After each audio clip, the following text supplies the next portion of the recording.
السلام علیکم۔ امید ہے اب سب خیریت سے ہوں گے۔ آج ہم ایک ایسے موضوع پر بات کریں گے جس کا ذکر ہماری زندگیوں میں بہت زیادہ ہوتا ہے لیکن ہم اس کی گہرائی کو نہیں سمجھتے۔ وہ موضوع ہے نظر بد۔ کیا اب جانتے ہیں کہ کبھی کبھی ہماری زندگی میں سب کچھ ٹھیک چل رہا ہوتا ہے اور اچانک سب کچھ بکھرنے لگتا ہے؟ کاروبار میں نقصان، اچانک بیماری، گھر کے پرسکون ماحول میں بے سکونی آ جانا۔ اکثر ہم اسے صرف ایک اتفاق سمجھتے ہیں لیکن حقیقت میں یہ نظر بد اور حسد کا نتیجہ بھی ہو سکتا ہے۔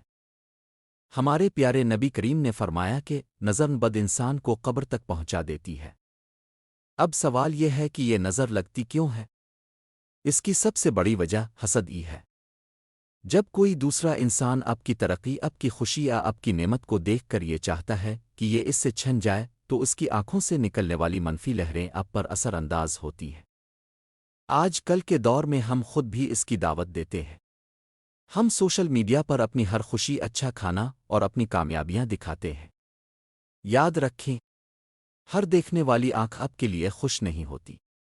کچھ لوگ صرف ظاہر دیکھ کر دل میں حسد پال لیتے ہیں۔ اس کا مطلب یہ نہیں کہ ہم جینا چھوڑ دیں، بلکہ اس کا حل یہ ہے کہ ہم اپنی خوشیوں کی نمائش کم کریں اور اللہ کی پناہ میں رہیں۔ صبح و شام کے اذکار اور ماشاء اللہ کہنے کی عادت ہمیں ان پوشیدہ خطرات سے محفوظ رکھ سکتی ہے۔ اللہ پاک ہم سب کو حاسدین کے حسد اور ہر بری نظر سے محفوظ فرمائے۔ آمین۔ اگر آپ کو یہ ویڈیو معلوماتی لگی ہو تو اسے لائک کریں اور دوسروں کے ساتھ شیئر ضرور کریں۔